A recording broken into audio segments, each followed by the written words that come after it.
Hey, it's Eli K Atlas, and in today's video I'm going to be doing a speed coloring and walkthrough of SHAKA, page 11, issue number 1 by Warren Duncan, illustrated by myself. Thank you guys for watching this video and supporting the Kickstarter. As soon as that comes out, let's get into the page without further ado. I'm starting with the last panel of the page. As you guys may or may not know, I always like to do the page that I can do the fastest and the easiest.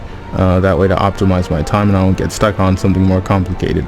So one thing that I wanted to do with this page, as with all of the pages, to kind of emphasize the drama, emphasize the mood, emphasize the temperature.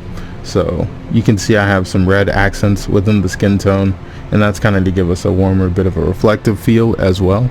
And on the shadow side of his face we have a little bit of a cooler temperature because somebody is standing in front of him, so we want to kind of establish that, and we do that not only just through shadows but with the temperatures.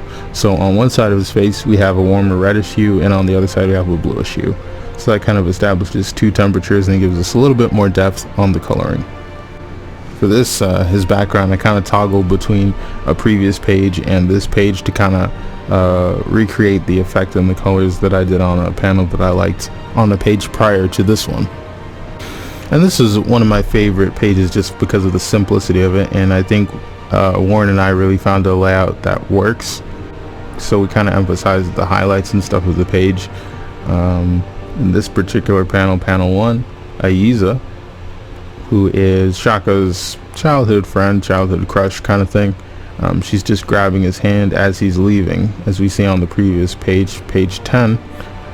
So one thing I really like and have fun doing with this series is I get to use certain brushes and different kinds of brushes and styles, techniques. And for the background on panel 1, I used the acrylic brush to give us a more painterly kind of feel, which was a bit of fun because I can layer different colors and it all kind of gives it a very earthy, very natural, organic, and very African kind of feel because I can play with different colors and make it very vibrant. And one thing, again, I will say again, is that I tried to, even though I know it's probably more accurate for this time period in Africa, you know, based off of the story, to just kind of go with a very limited variety of colors and tones, but I really wanted to make this still kind of like a comic book. In this particular panel, panel 2, Aiza and Shaka are walking side by side. It's very simple, very straightforward. The color and what's going to keep this interesting again is the background.